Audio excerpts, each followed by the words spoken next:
വചനദീപം. ഇന്ന് ലൂക്കോസിന്റെ സുവിശേഷം 7-ാം അധ്യായം 11 മുതൽ 23 വരെയുള്ള വാക്യങ്ങൾ നമുക്ക് ചിന്തിക്കാം. ലൂക്കോസ് 7-ാം അധ്യായം 11 മുതൽ 23 വരെയുള്ള വാക്യങ്ങൾ. പിറ്റേന്നാൾ അവൻ നയീൻ എന്ന പട്ടണത്തിലേക്ക് പോകുമ്പോൾ അവന്റെ ശിഷ്യന്മാരും വളരെ പുരുഷാരവും കൂടെ പോയി. അവൻ പട്ടണത്തിന്റെ വാതിലിനോട് അടുത്തപ്പോൾ മരിച്ചുപോയ ഒരുത്തനെ പുറത്തു കൊണ്ടുവരുന്നു. അവൻ അമ്മയ്ക്ക് ഏകജാതനായ മകൻ, അവളോ വിധവയായിരുന്നു. പട്ടണത്തിലെ ഒരു വലിയ പുരുഷാരവും അവളോടുകൂടെ ഉണ്ടായിരുന്നു. അവളെ കണ്ടിട്ട് കർത്താവ് മനസ്സലിഞ്ഞ് അവളോട് കരയണ്ട എന്ന് പറഞ്ഞു. അവൻ അടുത്ത് ചെന്ന് മഞ്ചം തൊട്ടു. ചുമക്കുന്നവർ നിന്നു. ബാല്യക്കാര, എഴുന്നേൽക്ക എന്ന് ഞാൻ നിന്നോട് പറയുന്നു എന്ന് അവൻ പറഞ്ഞു. മരിച്ചവൻ എഴുന്നേറ്റ് ഇരുന്ന് സംസാരിപ്പാൻ തുടങ്ങി. അവൻ അവനെ അമ്മയ്ക്ക് ഏൽപ്പിച്ചു കൊടുത്തു. എല്ലാവർക്കും ഭയം പിടിച്ചു. ഒരു വലിയ പ്രവാചകൻ നമ്മുടെ ഇടയിൽ എഴുന്നേറ്റിരിക്കുന്നു, ദൈവം തന്റെ ജനത്തെ സന്ദർശിച്ചിരിക്കുന്നു എന്ന് പറഞ്ഞ് ദൈവത്തെ മഹത്വീകരിച്ചു. അവനെക്കുറിച്ചുള്ള ഈ ശ്രുതി യഹൂദിയിലൊക്കെയും ചുറ്റുമുള്ള നാടെങ്ങും പരന്നു. ഇതൊക്കെയും യോഹന്നാന്റെ ശിഷ്യന്മാർ അവനോട് അറിയിച്ചു. എന്നാൽ യോഹന്നാൻ തന്റെ ശിഷ്യന്മാരിൽ 2 പേരെ വിളിച്ചു, കർത്താവിന്റെ അടുക്കൽ അയച്ചു. വരുവാനുള്ളവൻ നീയോ, അല്ല ഞങ്ങൾ മറ്റൊരുത്തനെ കാത്തിരിക്കണമോ എന്ന് പറയിച്ചു. ആ പുരുഷന്മാർ അവന്റെ അടുക്കൽ വന്നു. വരുവാനുള്ളവൻ നീയോ, അല്ല ഞങ്ങൾ മറ്റൊരുത്തനെ കാത്തിരിക്കണമോ എന്ന് ചോദിപ്പാൻ യോഹന്നാൻ സ്നാപകൻ ഞങ്ങളെ നിന്റെ അടുക്കൽ അയച്ചിരിക്കുന്നു എന്ന് പറഞ്ഞു. ആ നാഴികയിൽ അവൻ വ്യാധികളും ദണ്ഡങ്ങളും ദുരാത്മാക്കളും പിടിച്ച പലരെയും സൗഖ്യമാക്കുകയും പല കുരുടന്മാർക്ക് കാഴ്ച നൽകുകയും ചെയ്തിട്ട് അവരോട്, കുരുടർ കാണുന്നു, മുടന്തർ നടക്കുന്നു, കുഷ്ഠരോഗികൾ ശുദ്ധരായിത്തീരുന്നു, ചെകിടർ കേൾക്കുന്നു, മരിച്ചവർ ഉയിർത്തെഴുന്നേൽക്കുന്നു, ദരിദ്രന്മാരോട് സുവിശേഷം അറിയിക്കുന്നു എന്നിങ്ങനെ നിങ്ങൾ കാണുകയും കേൾക്കുകയും ചെയ്യുന്നത് യോഹന്നാനെ ചെന്ന് അറിയിപ്പിൻ. എന്നാൽ എങ്കിൽ ഇടറിപ്പോകാത്തവൻ ഭാഗ്യവാൻ എന്ന് ഉത്തരം പറഞ്ഞു. ലൂക്കോസ് യേശുക്രിസ്തുവിന്റെ ചരിത്രം ചമച്ചപ്പോൾ അത് ക്രമമായിട്ടാണ് ചെയ്തത് എന്ന് ലൂക്കോസിന്റെ സുവിശേഷം 1-ാം അധ്യായത്തിന്റെ ആദ്യ വാക്യങ്ങളിൽ നാം കാണുന്നു. ഈ ക്രമം തന്റെ എല്ലാ അധ്യായങ്ങളിലും താൻ എഴുതിയിരിക്കുന്ന എല്ലാ സംഭവങ്ങളുടെയും ക്രമത്തിൽ നമുക്ക് കാണാൻ കഴിയും. ഉദാഹരണത്തിന്, ഇവിടെ ഒരു മരിച്ച യൗവനക്കാരനെ യേശു ഉയർപ്പിക്കുന്നു. ആ സംഭവം യേശുവിൻ്റെ അത്ഭുതങ്ങളിൽ ഒന്ന് മാത്രമാണ് എന്ന് നമുക്ക് തോന്നും. എന്നാൽ ലൂക്കോസ് അതിനു മുമ്പ് എഴുതിയിരിക്കുന്ന കാര്യങ്ങളും അതിനുശേഷം എഴുതിയിരിക്കുന്ന കാര്യങ്ങളും ശ്രദ്ധിച്ചാൽ തീർച്ചയായും ലൂക്കോസ് ഈ കാര്യങ്ങൾ ഒരു പ്രത്യേക ക്രമത്തിൽ, ഒരു പ്രത്യേക കാര്യം വായനക്കാർക്ക് മനസ്സിലാക്കുവാൻ വേണ്ടി എഴുതിയിരിക്കുന്നതാണ് എന്ന് മനസ്സിലാകും. ഉദാഹരണത്തിന്, 7-ാം അധ്യായത്തിൻ്റെ ആദ്യ വാക്യങ്ങളിൽ കഫർനഹൂമിലുള്ള ഒരു ശതാധിപന്റെ ദാസന് യേശു സൗഖ്യം കൊടുക്കുകയാണ്. ശതാധിപന്റെ വീട്ടിൽ യേശു പോയില്ല, ശതാധിപൻ യേശുവിനെ കാണാൻ വന്നുമില്ല. യഹൂദ നേതാക്കളുടെ അടുക്കൽ പറഞ്ഞയച്ചതേ ഉള്ളൂ. പിന്നീട് യേശുവിനോട് താൻ പറഞ്ഞു, നീ എൻ്റെ വീട്ടിൽ വരുവാൻ ഞാൻ യോഗ്യനല്ല, നീ ഒരു വാക്ക് കൽപ്പിച്ചാൽ എൻ്റെ ദാസന് സൗഖ്യം വരും. യേശു തൻ്റെ ആ വിശ്വാസത്തിൽ അതിശയിച്ചു. ശതാധിപന്റെ ദാസന് സൗഖ്യം വന്നു. അടുത്തതായി, അതായത് പിറ്റേ ദിവസം, നയീൻ എന്ന പട്ടണത്തിൽ ഒരു സംഭവം നടന്നു. യേശു അങ്ങോട്ട് പോകുമ്പോൾ നയീൻ പട്ടണത്തിൽ നിന്നും ഒരു ശവവും വഹിച്ചുകൊണ്ട് ഒരു പുരുഷാരം അവിടെ നിന്ന് പുറത്തേക്ക് വരുന്നു. പട്ടണത്തിലേക്ക് യേശു പോവുകയാണ്. തന്നോടുകൂടെ ഒരു വലിയ പുരുഷാരമുണ്ട്. പട്ടണത്തിൽ നിന്നും ഒരു വലിയ പുരുഷാരം പുറത്തേക്കും വരുന്നു. നയീൻ പട്ടണത്തെക്കുറിച്ച് അറിയാവുന്ന ആളുകൾ പറയുന്നത് ആ പട്ടണത്തിലേക്കുള്ള വഴി വലിയ വീതിയുള്ളൊരു വഴിയായിരുന്നില്ല. മാത്രമല്ല, ആ വഴിയുടെ 2 ഭാഗങ്ങളിലും വലിയ ഗർത്തങ്ങളുണ്ടായിരുന്നു. അതുകൊണ്ട് വഴി മാറിപ്പോവുക എന്നത് അസംഭവ്യമായിരുന്നു. ഈ 2 പുരുഷാരങ്ങളും ഈ വഴിയിൽ വെച്ച് കണ്ടുമുട്ടി. എന്ന് വെച്ചാൽ പട്ടണത്തിലുള്ള വലിയൊരു പുരുഷാരവും യേശുവിനോട് കൂടെ ഉണ്ടായിരുന്ന ഒരു പുരുഷാരവും ഈ വഴിയിൽ വെച്ച് കണ്ടുമുട്ടി. നിങ്ങൾ ഓർക്കണം, ഇതുവരെയുള്ള യേശുവിൻ്റെ അത്ഭുതങ്ങളിലെല്ലാം താൻ ഒരു കാര്യം പ്രത്യേകം ശ്രദ്ധിച്ചിരുന്നു. വലിയ ജനശ്രദ്ധ തൻ്റെ അത്ഭുത പ്രവൃത്തികളിലേക്ക് യേശു ക്ഷണിച്ചില്ല. ജനം കൂടുകയും ആളുകൾ വലിയ അത്ഭുതം നടക്കുന്നു എന്ന് കാണുകയും ആ നിലയിലുള്ളൊരു പ്രസിദ്ധി യേശു ആഗ്രഹിച്ചില്ല. താനത് ഒഴിവാക്കി. എന്നാൽ ഇവിടെ നയീൻ പട്ടണത്തിലുള്ള എല്ലാവരുമുണ്ട്. യേശുവിൻ്റെ ശിഷ്യന്മാരും തന്നോടുകൂടിയുള്ള പുരുഷാരുമുണ്ട്. അവരുടെ എല്ലാം മുമ്പിൽ വെച്ചാണ് ഈ സംഭവം നടക്കുന്നത്. ഒരു വിധവയായ സ്ത്രീ, അവർക്ക് ആകെ ആശ്രയമായിട്ടുണ്ടായിരുന്ന ഒരു മകനാണ്. അവൻ മരിച്ചു. വളരെ ദുഃഖകരമായൊരു സംഭവമാണിത്. വളരെ നിരാശ, ഹോപ്പ്ലെസ്നെസ്, ഒരു പ്രത്യാശയുമില്ലാത്ത ഒരവസ്ഥയാണ് ഈ സ്ത്രീയുടേത്. അവരെ ഓർത്ത് കരയാൻ ആ പട്ടണത്തിൽ അവരുടെ ബന്ധുക്കളും സുഹൃത്തുക്കളുമായ അനേകരുണ്ടായിരുന്നു. അവർ ഈ ശവം കൊണ്ടുപോകുമ്പോൾ കൂടെ ആ സ്ത്രീയോടുകൂടെ പോവുകയാണ്. അവൾ കരയുകയാണ്. അവളെ കണ്ടിട്ട് യേശുവിന് മനസ്സലിഞ്ഞു. താൻ അടുത്ത് ചെന്ന് ആ ശവമഞ്ചം തൊട്ടപ്പോൾ ആളുകൾ നിന്നു. 13-ാം വാക്യത്തിൽ അവളെ കണ്ടിട്ട് കർത്താവ് മനസ്സലിഞ്ഞു എന്ന് നാം വായിക്കുന്നു. താൻ ദൈവപുത്രനാണ്, മനുഷ്യരൂപമെടുത്ത് ഈ ഭൂമിയിൽ വന്നതാണ്, പാപമൊഴികെ നമുക്ക് തുല്യനായ സകലത്തിലും പരീക്ഷിക്കപ്പെട്ടവനാണ്. തനിക്ക് മനസ്സലിഞ്ഞു. അവളുടെ അവസ്ഥ കണ്ട് തനിക്ക് ദുഃഖം തോന്നി. അവളെ ആശ്വസിപ്പിക്കുവാൻ, സഹായിക്കുവാൻ അടുത്തു ചെന്നു. മഞ്ചം തൊട്ടു അവർ നിന്നു. എന്നിട്ട് മരിച്ചു കിടക്കുന്ന ഈ ബാല്യക്കാരനോട്, ബാല്യക്കാരാ എഴുന്നേൽക്ക എന്ന് ഞാൻ നിന്നോട് പറയുന്നു എന്ന് അവൻ പറഞ്ഞു. മരിച്ചവൻ എഴുന്നേറ്റിരുന്ന് സംസാരിക്കാൻ തുടങ്ങി. നിങ്ങളൊന്ന് ഓർത്തു നോക്കൂ. ആ പട്ടണത്തിലുള്ള മിക്കവാറും എല്ലാവരുമുണ്ട് അവിടെ. യേശുവിനോടുകൂടെ വലിയൊരു പുരുഷാരവുമുണ്ട്. വലിയൊരു പുരുഷാരത്തിൻ്റെ മുമ്പിൽ വെച്ചാണ് ഈ ബാല്യക്കാരൻ തൻ്റെ ശവമഞ്ചത്തിൽ നിന്നും എഴുന്നേറ്റിരുന്നത്. അതൊരു വലിയ സംഭവം തന്നെയായിരുന്നു. സുവിശേഷങ്ങൾ വായിച്ചാൽ യേശു ആദ്യമായി ഒരു മനുഷ്യനെ ഉയർപ്പിച്ചത് ഇവിടെ വെച്ചാണ് എന്ന് മനസ്സിലാക്കുവാൻ നമുക്ക് സാധിക്കും. യേശു ആദ്യമായി ഒരാളെ ഉയർപ്പിച്ചപ്പോൾ അത് കണ്ട അനേക ആളുകളുണ്ടായിരുന്നു. വലിയൊരു പുരുഷാരം തന്നെ ഉണ്ടായിരുന്നു. ഇത് കണ്ടിട്ട് അവർ പറഞ്ഞു, നമ്മുടെ ഇടയിൽ ഒരു വലിയ പ്രവാചകൻ എഴുന്നേറ്റിരിക്കുന്നു, ദൈവം നമ്മുടെ ജനത്തെ സന്ദർശിച്ചിരിക്കുന്നു. ഇങ്ങനെയൊക്കെ അവർ പറയാൻ തുടങ്ങി. അങ്ങനെ അവർ ദൈവത്തെ മഹത്വീകരിച്ചു. ഈ 7-ാം അധ്യായത്തിൽ പറഞ്ഞിരിക്കുന്ന 2 അത്ഭുതങ്ങൾ, ഒന്ന്, യേശു കാണുകയോ ആ വീട്ടിലേക്ക് പോവുകയോ ഒന്നും ചെയ്യാത്ത ഒരു ശതാധിപൻ, ആ ശതാധിപൻ്റെ ദാസൻ, ആ ദാസന് യേശു ഒരു വാക്ക് പറഞ്ഞപ്പോൾ സൗഖ്യം കിട്ടി. അത് പിന്നീട് യഹൂദ നേതാക്കൾ അവർ അത് വെരിഫൈ ചെയ്ത് കാണും. ശരിയാണോ, സമയം എപ്പോഴായിരുന്നു എന്നൊക്കെ അവർ അന്വേഷിച്ച് കണ്ടുപിടിച്ച് കാണും. ഇവിടെ എല്ലാവരുടെയും മുമ്പിൽ വെച്ച്, പട്ടണത്തിലുള്ള ആളുകളുടെയും യേശുവിൻ്റെ കൂടെയുള്ള ആളുകളുടെയും മുമ്പിൽ വെച്ച് ഒരു ശവപ്പെട്ടിയിൽ നിന്നും ഒരുത്തിനെ എഴുന്നേൽപ്പിച്ചിരുത്തുന്നു. അവൻ അവിടെ ഇരുന്ന് സംസാരിക്കുന്നു. ഈ 2 സംഭവങ്ങളുടെ ഫലമായി 17-ാം വാക്യത്തിൽ നാം വായിക്കുന്നു, അവനെക്കുറിച്ചുള്ള ഈ ശ്രുതി യഹൂദിയിലൊക്കെയും ചുറ്റുമുള്ള നാടെങ്ങും പരന്നു.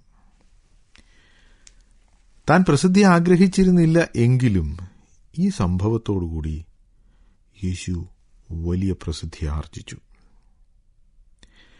ഈ പ്രസിദ്ധി ഒരാളുടെ ചെവിയിലെത്തി. അത് യോഹന്നാൻ സ്നാപകനാണ്. യോഹന്നാൻ്റെ ശിഷ്യന്മാരാണ് യോഹന്നാൻ സ്നാപകനോട് ചെന്ന് ഇത് പറഞ്ഞത്. അത് കേട്ടപ്പോൾ യോഹന്നാൻ ഒരു കാര്യം ചെയ്തു. യോഹന്നാൻ എന്ത് ചെയ്തു എന്ന് നോക്കുന്നതിന് മുൻപ് യോഹന്നാൻ്റെ അവസ്ഥ എന്തായിരുന്നു എന്ന് നമുക്കൊന്ന് നോക്കാം. ലൂക്കോസിൻ്റെ സുവിശേഷത്തിൽ അത് പറഞ്ഞിട്ടില്ലെങ്കിലും മത്തായി സുവിശേഷം 11-ാം അധ്യായത്തിൽ നാം യോഹന്നാനെക്കുറിച്ച് വായിക്കുന്നുണ്ട്. യോഹന്നാൻ ഒരു പ്രത്യേക ചോദ്യം കർത്താവിനോട് ചോദിച്ചു. ആ ചോദ്യം ഇവിടെയുമുണ്ട്. അത് ചോദിച്ചപ്പോൾ യോഹന്നാൻ തടവിലായിരുന്നു എന്ന് മത്തായി പറഞ്ഞിട്ടുണ്ട്. അപ്പോൾ ഈ സംഭവം യോഹന്നാൻ്റെ ശിഷ്യന്മാർ യോഹന്നാനോട് പറഞ്ഞപ്പോൾ യോഹന്നാൻ തടവിലാണ്. യോഹന്നാൻ എന്തിനാണ് തടവിലായത് എന്ന് നമുക്കെല്ലാം അറിയാം. ഹെരോദാവിൻ്റെ അധാർമിക ജീവിതത്തെ വിമർശിച്ച യോഹന്നാനെ ഹെരോദാവ് പിടിച്ച് തടവിലിട്ടു. പാലസ്തീനിലുള്ള ആളുകൾ യോഹന്നാനെ ഒരു പ്രവാചകൻ, ദൈവഭക്തനായ മനുഷ്യൻ, നല്ലയാൾ എന്നൊക്കെ കരുതിയിരുന്നതുകൊണ്ട് അവനെ കൊല്ലാൻ ഹെരോദാവിനൊരു മടി, അവനെ തടവിലിട്ടു. ഈ സമയത്താണ് യേശുവിൻ്റെ ശുശ്രൂഷ ആരംഭിക്കുന്നത്. തൻ്റെ അത്ഭുത പ്രവൃത്തികൾ, തൻ്റെ പഠിപ്പിക്കലുകൾ, അതിൻ്റെയൊക്കെ ഫലമായി താൻ പ്രസിദ്ധി ആർജിക്കുന്നു. ഇപ്പോഴിതാ മരിച്ചൊരുത്തനെ ഉയർപ്പിച്ചിരിക്കുന്നു. ഇത് യഹൂദിയിലും ഗലീലയിലുമുള്ള എല്ലാ ആളുകളും അറിഞ്ഞു. യേശു വളരെ പ്രസിദ്ധനായി. യോഹന്നാൻ്റെ ചെവിയിലും ആ വാർത്ത എത്തി. അപ്പോൾ യോഹന്നാൻ ഒരു സംശയം, നീ വരുവാനുള്ളവൻ തന്നെയാണോ? അല്ല ഞങ്ങൾ മറ്റൊരുത്തിനെ കാത്തിരിക്കണമോ? എന്തുകൊണ്ടാണ് യോഹന്നാൻ ഈ ചോദ്യം ചോദിച്ചത്? യേശുവിൻ്റെ അത്ഭുത പ്രവൃത്തികളും പഠിപ്പിക്കലുകളും യോഹന്നാൻ അറിഞ്ഞു. യോഹന്നാൻ അവനെക്കുറിച്ച് നേരിട്ട് സാക്ഷ്യം പറഞ്ഞതാണ്. ഇതാ ലോകത്തിൻ്റെ പാപത്തെ ചുമക്കുന്ന ദൈവത്തിൻ്റെ കുഞ്ഞാട്. സ്നാനസമയത്ത് സ്വർഗത്തിൽ നിന്ന് ശബ്ദം കേട്ടു. പരിശുദ്ധാത്മാവ് പ്രാവുരൂപേണ യേശുവിൻ്റെ ശരീരത്തിൽ വന്നിരിക്കുന്നത് യോഹന്നാൻ കണ്ടു. ഇതൊക്കെ യോഹന്നാൻ അറിയാമായിരുന്നിട്ടും ഇപ്പോൾ എന്തുകൊണ്ടാണ് യോഹന്നാൻ സംശയിക്കുന്നത്? യേശുവിന് എന്തെങ്കിലും കുഴപ്പമുണ്ടായിട്ടല്ല യോഹന്നാൻ സംശയിക്കുന്നത്. ഇപ്പോൾ യോഹന്നാൻ സംശയിക്കുന്നത് യോഹന്നാൻ ചില ബുദ്ധിമുട്ടുകളിലൂടെ കടന്നു പോകുന്നു. അതുകൊണ്ടാണ്. യോഹന്നാൻ ദൈവത്തെ അനുസരിച്ച് ദൈവവചനം ധൈര്യമായി ഭയം കൂടാതെ പ്രസ്താവിച്ചു. അതിൻ്റെ ഫലമായി യോഹന്നാൻ ഇന്ന് തടവിലാണ്. യേശു തൻ്റെ ശുശ്രൂഷ ആരംഭിച്ചു. താൻ വളരെ പ്രസിദ്ധനായിരിക്കുന്നു. അനേക അത്ഭുതങ്ങൾ താൻ ചെയ്തു. എന്തുകൊണ്ട് യേശു എന്നെ തടവിൽ നിന്ന് വിടുവിക്കുന്നില്ല? എന്തുകൊണ്ട് ഈ ദുഷ്ടനായ ഹെരോദാവിൻ്റെ ഭരണം യേശു അവസാനിപ്പിക്കുന്നില്ല? എന്തുകൊണ്ട് എൻ്റെ ജീവിതത്തിൽ നന്മ വരുന്നില്ല? ഞാൻ എന്തുകൊണ്ട് തടവിൽ കിടക്കുന്നു? ഞാൻ എന്തുകൊണ്ട് ഈ കഷ്ടമനുഭവിക്കുന്നു? യേശു വരുവാനുള്ളവനാണെങ്കിൽ എനിക്ക് ഈ ബുദ്ധിമുട്ടൊക്കെ ഉണ്ടാകുമോ? ഇതായിരുന്നു യോഹന്നാൻ്റെ സംശയം. അതുകൊണ്ടാണ് യോഹന്നാൻ ശിഷ്യന്മാരെ പറഞ്ഞുവിട്ട് ചോദിച്ചത്, വരുവാനുള്ളവൻ നീ തന്നെയോ, അതോ ഞങ്ങൾ മറ്റൊരുത്തനെ കാത്തിരിക്കണമോ? യോഹന്നാൻ എന്തിനു വേണ്ടിയാണ് ഇനി മറ്റൊരുത്തനെ കാത്തിരിക്കുന്നത്? യോഹന്നാനെ ജയിലിൽ നിന്ന് വിടുവിക്കണം. യോഹന്നാന്റെ ബുദ്ധിമുട്ടുള്ള അവസ്ഥയ്ക്കൊരു മാറ്റം ഉണ്ടാകണം. അതിനുവേണ്ടിയാണ് യോഹന്നാൻ കാത്തിരിക്കുന്നത്. പക്ഷേ യേശു ഈ ഭൂമിയിൽ വന്നത് അതിനുവേണ്ടിയാണോ? ബുദ്ധിമുട്ടിലിരിക്കുന്നവരെ വിടുവിക്കാൻ വേണ്ടിയാണോ? ഹെരോദ രാജാവിൻ്റെ ഭരണം അവസാനിപ്പിക്കാനാണോ? യോഹന്നാനെ തടവിൽ നിന്ന് വിടുവിക്കുവാനാണോ? യേശു താൻ ഈ ഭൂമിയിലേക്ക് വന്നതിൻ്റെ ഉദ്ദേശം പറഞ്ഞു. കാണാതെ പോയതിനെ തിരിഞ്ഞു രക്ഷിപ്പാനല്ലോ മനുഷ്യപുത്രൻ ലോകത്തിൽ വന്നത്. ഈ പറഞ്ഞതിൻ്റെ അർത്ഥം തൻ്റെ മരണത്തിനും അടക്കത്തിനും ഒരു പുനരുത്ഥാനത്തിനും ശേഷമാണ് ശിഷ്യന്മാർക്ക് പോലും മനസ്സിലായത്. അവർക്ക് മനസ്സിലാകാൻ അല്പം ബുദ്ധിമുട്ടുണ്ടായിരുന്ന ഒരു കാര്യമാണ് മെസ്സിഹ വരും, കഷ്ടത അനുഭവിക്കും, മരിക്കും എന്നുള്ളതൊക്കെ. ശിഷ്യന്മാർക്ക് ബുദ്ധിമുട്ടായിരുന്നു മനസ്സിലാക്കാൻ, യോഹന്നാനും ബുദ്ധിമുട്ടായിരുന്നു മനസ്സിലാക്കാൻ. യോഹന്നാൻ പ്രതീക്ഷിച്ചത് രാഷ്ട്രീയമായ വിടുതൽ, റോമൻ ഭരണത്തിൽ നിന്ന് യഹൂദന്മാരെ വിടുവിക്കുന്ന ഒരു രാജാവാണ്, അതാണ് വരുവാനുള്ളവനെന്ന് യോഹന്നാൻ വിചാരിച്ചു. അങ്ങനെയൊരു മശീഹ വന്നാൽ ഞാൻ ഈ ജയിലിൽ കിടക്കേണ്ട ആവശ്യമില്ലെന്ന് യോഹന്നാൻ വിശ്വസിച്ചു. അതുകൊണ്ടിപ്പോൾ യോഹന്നാൻ ചോദിക്കുന്നു, വരുവാനുള്ളവൻ നീ തന്നെയോ, അതോ ഞങ്ങൾ മറ്റൊരുത്തനെ കാത്തിരിക്കണമോ? ഈ പുരുഷന്മാർ യേശുവിൻ്റെ അടുക്കൽ വന്ന് ഈ ചോദ്യം ചോദിച്ച ഉടനെ യേശു ഉത്തരം പറഞ്ഞില്ല. 21-ാം വാക്യത്തിൽ, ആ നാഴികയിൽ അവൻ വ്യാധികളും ദണ്ഡങ്ങളും ദുരാത്മാക്കളും പിടിച്ച പലരെയും സൗഖ്യമാക്കുകയും പല കുരുടന്മാർക്ക് കാഴ്ച നൽകുകയും ചെയ്തിട്ട് അവരോട്, ഈ രോഗസൗഖ്യത്തിന് തൊട്ടു മുമ്പ് നയീൻ പട്ടണത്തിൽ നിന്നും ശവം അടക്കാനായിട്ട് കൊണ്ടുപോയ ആ ബാല്യക്കാരൻ്റെ ശവമുണ്ടല്ലോ, ആ ശവത്തെ ഉയർപ്പിച്ചു. അപ്പോൾ മരിച്ചവരെ ഉയർപ്പിക്കുകയും രോഗികൾക്ക് സൗഖ്യമാക്കുകയും ദുരാത്മാക്കളിൽ നിന്ന് പലരെയും വിടുവിക്കുകയും കുരുടന്മാർക്ക് കാഴ്ച കൊടുക്കുകയും ഒക്കെ ചെയ്തു അവരുടെ മുമ്പിൽ വെച്ച്. അത് ചെയ്തിട്ട് അവരോട് അവൻ പറയുകയാണ്, യേശു ഈ ശിഷ്യന്മാരോട് പറയുകയാണ്, കുരുടർ കാണുന്നു, മുടന്ത നടക്കുന്നു, കുഷ്ഠരോഗികൾ ശുദ്ധരായി തീർന്നു, ചെകിടർ കേൾക്കുന്നു, മരിച്ചവർ ഉയർത്തെഴുന്നേൽക്കുന്നു, ദരിദ്രന്മാരോട് സുവിശേഷം അറിയിക്കുന്നു എന്നിങ്ങനെ നിങ്ങൾ കാണുകയും കേൾക്കുകയും ചെയ്യുന്നത് യോഹന്നാനെ ചെന്ന് അറിയിക്കുവിൻ. യേശു താൻ മശീഹയാണോ അല്ലയോ എന്ന് അവരോട് പറഞ്ഞില്ല. അനേക ആളുകൾ ഈ ഭാഗം എടുത്തിട്ട് യേശു ഒരിക്കലും മശീഹയാണ്, ദൈവപുത്രനാണെന്ന് പറഞ്ഞിട്ടില്ലല്ലോ, യോഹന്നാൻ ചോദിച്ചിട്ട് പോലും പറഞ്ഞില്ലല്ലോ എന്നൊക്കെ വാദിക്കാറുണ്ട്. എന്താണ് യേശു ഇവിടെ ചെയ്യുന്നത്? യേശു തൻ്റെ ശുശ്രൂഷകൾ, രോഗികൾക്ക് സൗഖ്യം കൊടുക്കുന്നു, ദുരാത്മാക്കളെ ആളുകളെ വിടുവിക്കുന്നു, മരിച്ചവരെ ഉയർപ്പിക്കുന്നു, കുഷ്ഠരോഗികളെ സൗഖ്യമാക്കുന്നു, ഇതൊക്കെ ചെയ്തത് ഈ ശിഷ്യന്മാരുടെ മുമ്പിൽ വെച്ചാണ്. എന്നിട്ട് അവരോട് പറയുകയാണ്, നിങ്ങൾ പോയി യോഹന്നാനോട് നിങ്ങൾ ഈ കണ്ട കാര്യം പറഞ്ഞാൽ മതി. എന്തുകൊണ്ടാണ് യേശു ഞാൻ മെസ്സീഹയാണ്, ദൈവപുത്രനാണെന്ന് പറയാഞ്ഞത്? നാം ആദ്യം പറഞ്ഞല്ലോ, ഈ സംഭവങ്ങളൊക്കെ നടക്കുമ്പോൾ വലിയൊരു പുരുഷാരം യേശുവിൻ്റെ ഒപ്പമുണ്ട്. യേശു ഉറക്കെ ഞാനാണ് മെശിഹ, വരുവാനുള്ളവൻ ഞാൻ തന്നെയാണ് എന്ന് പറഞ്ഞാൽ എന്തായിരിക്കും പുരുഷാരത്തിൻ്റെ പ്രതികരണം? അവരുടൻ തന്നെ ജയ് വിളിക്കും, യഹൂദന്മാരുടെ രാജാവ് എന്ന് വിളിച്ച് രാജാവാക്കാൻ ശ്രമിക്കും. നമുക്കറിയാം, യേശു ഈ ഭൂമിയിൽ വന്നത് ഭൗതികമായ രാജ്യം സ്ഥാപിക്കാനല്ല, അനേകർക്ക് വേണ്ടി തൻ്റെ ജീവനെ മറുവിലയായി കൊടുക്കുവാൻ വേണ്ടിയാണ്. അതാണ് ദൈവത്തിൻ്റെ പദ്ധതി, അല്ലാതെ രാജാവാകുക എന്നുള്ളതല്ല. അതുകൊണ്ട് യേശു അവരോട് ഞാൻ ക്രിസ്തുവാണ്, ഞാനാണ് മെശിഹ എന്ന് പറഞ്ഞില്ല. മറിച്ച് നിങ്ങൾ കാണുകയും കേൾക്കുകയും ചെയ്യുന്ന കാര്യം പോയി യോഹന്നാനോട് പറയുക, യോഹന്നാന് കാര്യം മനസ്സിലാകും. എന്താണ് യേശു പറഞ്ഞത്? എന്തായിരുന്നു യോഹന്നാൻ്റെ ചോദ്യം? വരുവാനുള്ളവൻ നീ തന്നെയോ അതോ ഞങ്ങൾ മറ്റൊരുത്തനെ കാത്തിരിക്കണമോ? ഇനി യോഹന്നാൻ്റെ സംശയം ശരിയായിരുന്നു എന്ന് വിചാരിക്കുക.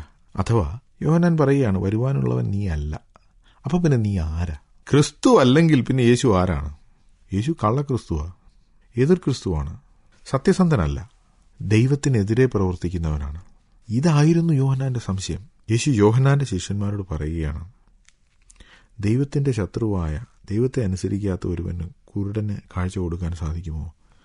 ലോക ചരിത്രത്തിൽ ഇതുവരെ ഉണ്ടാകാത്ത കാര്യം. മുടന്തർക്ക് സൗഖ്യം കൊടുക്കാൻ സാധിക്കുമോ? കുഷ്ഠരോഗികൾ ശുദ്ധരായിത്തീരുമോ? ഇസ്രായേലിൽ അനേക കുഷ്ഠരോഗികൾ ഉണ്ടായിരുന്നു, നയമാൻ മാത്രമേ സൗഖ്യമായുള്ളൂ എന്ന് യേശു നേരത്തെ പറഞ്ഞതാണ്. അതുപോലെ തന്നെ ഇപ്പോൾ ഇതാ മരിച്ച ഒരുത്തൻ ഉയർത്തെഴുന്നേറ്റിരിക്കുന്നു. ഇതൊക്കെ എതിർ ക്രിസ്തുവിനെ കൊണ്ട്, ദൈവത്തിന് എതിരായി പ്രവർത്തിക്കുന്നവനെ കൊണ്ട് സാധിക്കുമോ? യോഹന്നാൻ ചിന്തിക്കട്ടെ. നിങ്ങൾ കാണുകയും കേൾക്കുകയും ചെയ്ത കാര്യം പോയി യോഹന്നാനോട് പറയുക.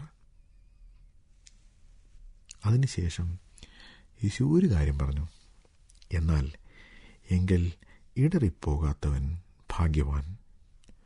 എന്നുവെച്ചാൽ യോഹന്നാൻ സ്നാപകൻ താൻ ഈ അതിഭയങ്കരമായ കഷ്ടതയിലൂടെയും ബുദ്ധിമുട്ടിലൂടെയും കടന്നു പോയപ്പോൾ താൻ ഒരല്പം ഇടറിപ്പോയി. താൻ സംശയിച്ചു, ഈ യേശു, ഞാൻ സ്നാനപ്പെടുത്തിയ ഈ യേശു, പരിശുദ്ധാത്മാവ് അവൻ്റെ മേൽ വരുന്നത് ഞാൻ കണ്ടതാണ്, ലോകത്തിൻ്റെ പാപത്തെ ചുമക്കുന്ന ദൈവത്തിൻ്റെ കുഞ്ഞാണെന്ന് ഞാൻ പറഞ്ഞതാണ്. പക്ഷേ ജയിലിൽ കിടക്കുന്ന യോഹന്നാൻ സ്നാപകൻ ഇടറിപ്പോയി. ഇടറിപ്പോയ യോഹന്നാൻ സ്നാപകന് കർത്താവ് എന്ത് സന്ദേശമാണ് അയച്ചത്? അതാണ് ഏറ്റവും രസകരം. യോഹന്നാനെ പേടിക്കേണ്ട, ഞാൻ തന്നെയാണ് ക്രിസ്തു എന്നല്ല യേശു പറഞ്ഞത്. മറിച്ച് എന്തൊക്കെയാണ് സംഭവിക്കുന്നത് എന്ന് ശരിക്കൊന്ന് മനസ്സിലാക്കുക. കുരുടർ കാണുന്നു, മുടന്തർ നടക്കുന്നു, മരിച്ചവരെ ഉയർപ്പിക്കുന്നു, ദുരാത്മാക്കളിൽ നിന്ന് ആളുകൾ വിടുതൽ പ്രാപിക്കുന്നു, ദരിദ്രരോട് സുവിശേഷം അറിയിക്കുന്നു. ഇതൊക്കെ ക്രിസ്തുവിൻ്റെ ലക്ഷണങ്ങളല്ലേ? ഇതൊക്കെയല്ലേ ക്രിസ്തു ചെയ്യുമെന്ന് പഴയ നിയമത്തിൽ പറഞ്ഞിരിക്കുന്നത്? അങ്ങനെയാണെങ്കിൽ നീ തന്നെ തീരുമാനിക്കുക, ഞാൻ ക്രിസ്തുവാണോ അല്ലയോ എന്ന്. പ്രിയ സുഹൃത്തേ, യോഹന്നാനെ കുറ്റം പറയാൻ വളരെ എളുപ്പമാണ്, യോഹന്നാൻ ഇടറിപ്പോയി എന്ന് പറയാൻ വളരെ എളുപ്പമാണ്. എന്നാൽ യോഹന്നാനുണ്ടായതിൻ്റെ വളരെ ചെറിയൊരു അംശം കഷ്ടതയോ പ്രയാസമോ നമ്മുടെ ജീവിതത്തിലുണ്ടായാൽ നമ്മൾ ഇടറിപ്പോകാറില്ലേ? നാം സംശയിക്കാറില്ലേ?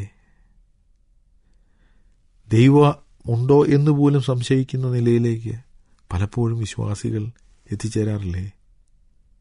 തീർച്ചയായും ഉണ്ട്. അങ്ങനെയുള്ളവരെയൊക്കെ ശകാരിക്കുകയും ശിക്ഷിക്കുകയും ചെയ്യുന്നവനല്ല നമ്മുടെ കർത്താവ്. മറിച്ച് അവരോട് കർത്താവ് പറയുന്ന ഒരു കാര്യമുണ്ട്, നിങ്ങൾ ശരിക്കും കാര്യങ്ങളെ ഒന്ന് നോക്കി മനസ്സിലാക്കുക. എന്താണ് നിങ്ങളുടെ ജീവിതത്തിൽ ഇതുവരെ സംഭവിച്ചത്? എന്താണ് ഇപ്പോൾ സംഭവിച്ചുകൊണ്ടിരിക്കുന്നത്? യോഹന്നാൻ്റെ ഭയം ഇനി എന്താണ് സംഭവിക്കാൻ പോകുന്നതെന്നാണ്. ഭാവിയിൽ എന്തായിത്തീരും എന്ന ഭയമാണ്. യോഹന്നാന് മാത്രമല്ല, വ്യാകുലപ്പെടുന്ന എല്ലാവർക്കുമുള്ള ഭയം അതാണ്. നാളെ എന്ത് സംഭവിക്കും, ഭാവിയിൽ എന്ത് സംഭവിക്കും. പക്ഷേ നമ്മുടെ കർത്താവ് നമ്മോട് പറയുന്നത്, ഇതുവരെ എന്ത് സംഭവിച്ചു എന്ന് നോക്കൂ, ഇപ്പോൾ എന്താണ് സംഭവിക്കുന്നത് എന്നും നോക്കൂ.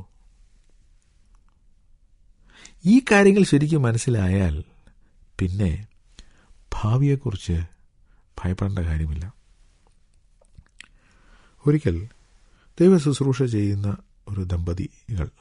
അവർക്ക് അവർ താമസിക്കുന്ന വീട്ടിൽ നിന്നും മാറേണ്ട ഒരു ആവശ്യമുണ്ടായി. അവർ വാടകയാണ് താമസിക്കുന്നത്. അവർ വാടകയ്ക്ക് താമസിച്ചിരുന്ന വീട്ടിൽ നിന്നും മാറേണ്ട ദിവസം അടുത്തു വന്നു. അവർ അനേക സ്ഥലത്ത് വീടുകൾ അന്വേഷിച്ചു, കിട്ടിയില്ല. ഓരോ പ്രാവശ്യം വീട് ശരിയാകാതെ വരുമ്പോൾ അവരുടെ വ്യാകുലം കൂടിക്കൊണ്ടിരുന്നു. അത് വർദ്ധിച്ച് അവരുടെ സമാധാനമില്ലാതെയായി, പ്രാർത്ഥിക്കാൻ പറ്റാതെയായി. ഇങ്ങനെ ഇരുന്നപ്പോൾ ഒരു ദിവസം ഭർത്താവ് പെട്ടെന്ന് ഭാര്യയോടൊരു കാര്യം പറഞ്ഞു. നമുക്ക് ഏത് വീട്ടിലോട്ടാണ് മാറേണ്ടത് എന്ന കാര്യം ദൈവം നമുക്കിതുവരെ കാണിച്ചു തന്നിട്ടില്ല. പക്ഷേ നാം വിവാഹം കഴിച്ചിട്ടിപ്പോൾ 10 വർഷത്തിലധികമായി. ഈ 10 വർഷത്തിനിടയ്ക്ക് നമുക്ക് സ്വന്തമായ വീടില്ലായിരുന്നു. പക്ഷെ ഇതുവരെ ഒരിക്കലും നമ്മൾ വഴിയിലോ റെയിൽവേ സ്റ്റേഷനിലോ ബസ് സ്റ്റാൻഡിലോ കിടന്നുറങ്ങേണ്ടി വന്നിട്ടില്ല. ദൈവം നമുക്കൊരു വീട് തന്നു കഴിഞ്ഞ 10 വർഷം. അങ്ങനെയാണെങ്കിൽ തീർച്ചയായും നമ്മുടെ ആവശ്യത്തിൻ്റെ സമയത്ത് ദൈവം നമുക്കൊരു വീട് തരും എന്ന് ഭാര്യയോട് പറഞ്ഞു. അത് രണ്ടുപേരുടെയും കണ്ണ് തുറപ്പിക്കാനിടയാക്കി. കാരണം നമ്മുടെ പ്രശ്നത്തിൻ്റെ മുമ്പിൽ നാം ചിലപ്പോൾ പകച്ചു നിന്നിട്ട് ഇനി എന്താണ് സംഭവിക്കാൻ പോകുന്നത് എന്ന് നാം ചിന്തിക്കും. അതിനെക്കുറിച്ച് വ്യാകുലപ്പെടും. പക്ഷേ അതിനു മുൻപ് ദൈവം എന്താണ് നമ്മുടെ ജീവിതത്തിൽ ഇതുവരെ ചെയ്തത്, ദൈവം എന്താണ് ഇപ്പോൾ ചെയ്തുകൊണ്ടിരിക്കുന്നത് എന്തൊന്നും നോക്കിയാൽ മതി.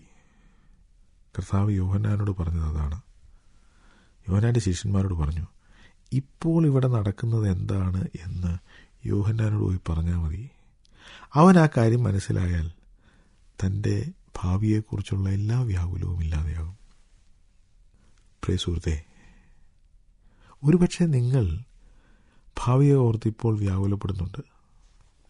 യോഹന്നാനെ പോലെ എന്തുകൊണ്ട് ദൈവം എന്നെ ഇപ്പോൾ സഹായിക്കുന്നില്ല എന്ന് നിങ്ങൾ ചോദിക്കുന്നുണ്ടായിരിക്കും. പക്ഷേ ദൈവം എന്താണ് നിങ്ങളുടെ ജീവിതത്തിൽ ഇതുവരെ ചെയ്തത്, ദൈവം എന്താണ് ഇപ്പോൾ ചെയ്തുകൊണ്ടിരിക്കുന്നത് എന്ന കാര്യം മനസ്സിലാക്കാനുള്ള ആത്മീക വെളിച്ചം നോക്കി കിട്ടിയാൽ അത് ധാരാളം മതി. ഏലീശ പ്രവാചകനെ പിടിക്കാൻ പട്ടാളക്കാർ വന്നപ്പോൾ ഏലീശ പ്രവാചകന്റെ ദാസൻ വളരെയധികം ഭയന്നു. ഏലീശ പ്രവാചകൻ തൻ്റെ ദാസന് വേണ്ടി പ്രാർത്ഥിച്ചു. അവനെ സംരക്ഷിക്കണമേ, അവനെ വിടുവിക്കണമേ, അവനൊന്നും വരരുതേ എന്നായിരുന്നില്ല ഏലീശ പ്രവാചകന്റെ പ്രാർത്ഥന. തൻ്റെ പ്രാർത്ഥന ഇതായിരുന്നു, ദൈവമേ ഇവൻ്റെ കണ്ണ് തുറക്കണമേ. പലപ്പോഴും നാം ബുദ്ധിമുട്ടിലൂടെയും പ്രയാസത്തിലൂടെയും ഭയപ്പെടുത്തുന്ന സന്ദർഭങ്ങളിലൂടെയും കടന്നു പോകുമ്പോൾ നമ്മുടെ കർത്താവ് നമ്മിൽ നിന്നും ആഗ്രഹിക്കുന്ന ഇതാണ്, നമ്മുടെ കണ്ണൊന്ന് തുറന്നിരുന്നെങ്കിൽ, ദൈവം നമുക്ക് വേണ്ടി എന്താണ് ചെയ്തുകൊണ്ടിരിക്കുന്നത് എന്ന് മനസ്സിലാക്കാൻ നമുക്ക് സാധിച്ചെങ്കിൽ അത് ധാരാളം മതി. യോഹന്നാൻ സ്നാപകൻ ഇടറിപ്പോയി. എന്നാൽ ഈ അധ്യായം തുടങ്ങുമ്പോൾ അവിടെ നാം ഒരു ശതാധിപനെ കുറിച്ചാണ് വായിക്കുന്നത്. അവൻ ഒരിക്കലും യേശുവിനെ കണ്ടിട്ടില്ല.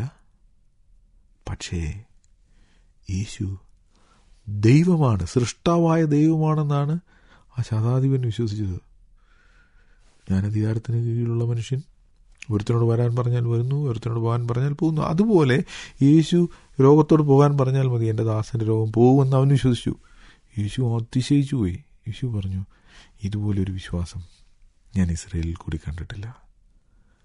എന്നാൽ അതേ അധ്യായത്തിൽ ഏറ്റവും വലിയ പ്രവാചകനായ യോഹന്നാൻ സ്നാപകന് തൻ്റെ ജീവിതത്തിൽ ഒരു അവിശ്വാസം ഉണ്ടായതിനെക്കുറിച്ചാണ് നാം വായിക്കുന്നത്. ഇതാണ് ലൂക്കോസിൻ്റെ ക്രമം.